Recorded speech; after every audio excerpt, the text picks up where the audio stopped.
Hey guys, this is Steve at StevePhoto.com, and I'm here this afternoon with the Sony NEX-6 and the Sony NEX-5R. Both of these are updates to the NEX line that Sony came out with about 3 years ago. You know, it's only been 2.5, 3 years since they've released the NEX system, and they've had so many cameras already. NEX-5, NEX-3, NEX-C3, NEX-5, and NEX-5R.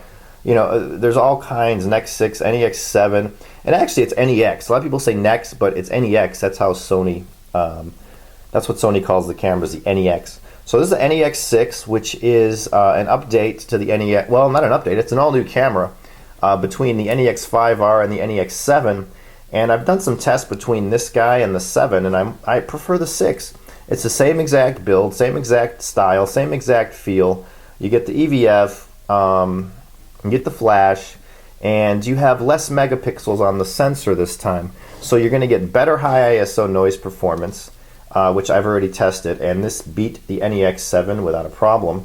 The 5R actually might have been a little better than the 6 in the high ISO department.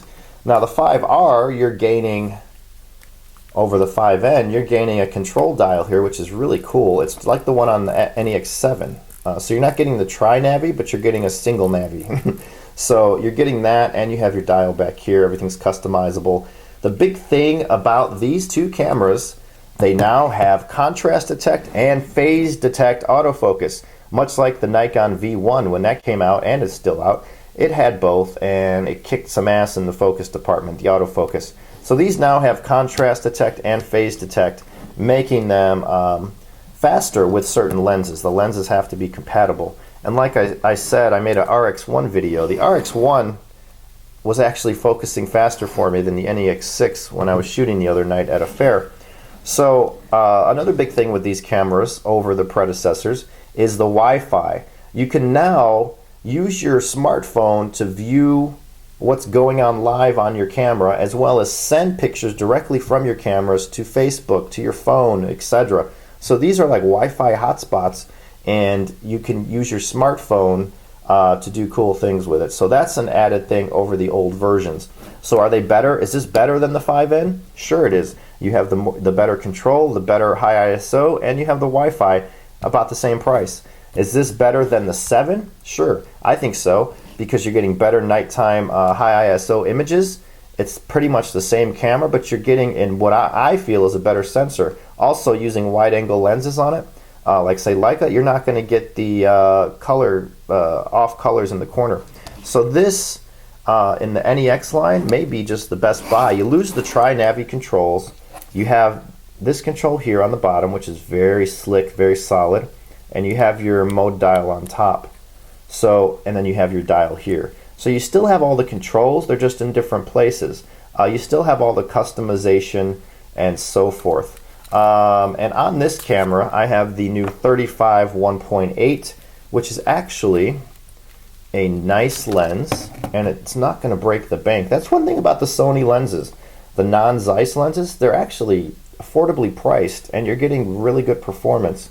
They might not be as jewel-like as some of the Olympus lenses, say like the 75 1.8 for micro four thirds, or even the 60 macro with its cool little switches and numbers.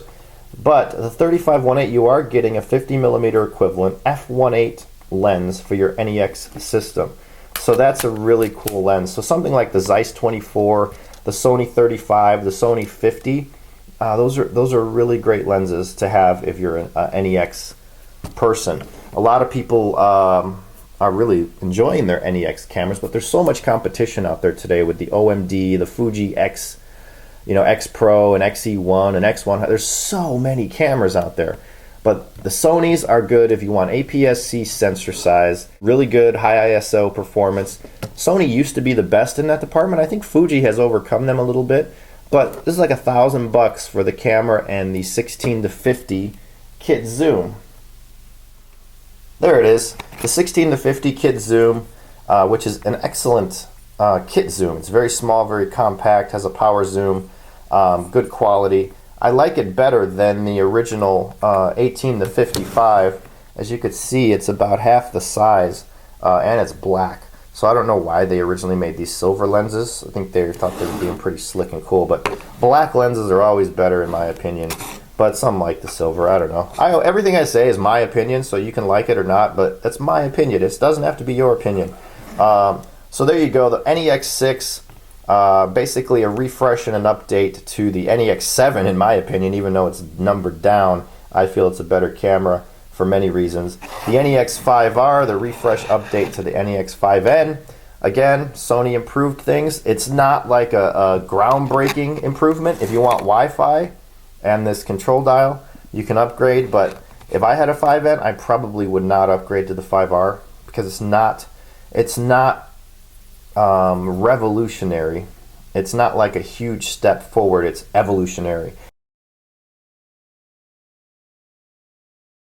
So both of these are evolutionary cameras, where cameras like the RX1 are revolutionary. So there you go. I hope you enjoyed this little quick look at the NEX-6 and NEX-5R. I'll have a short review of both of them up very soon on the website at stevehufpphoto.com with images shot with all these lenses, as well as the super wide 10-18, which I have around here somewhere. So I hope you enjoy that, and I appreciate you watching this video. If you like it, give it a thumbs up and subscribe. That always helps me to keep going. And I thank you for watching. Take it easy and have a great day. Bye.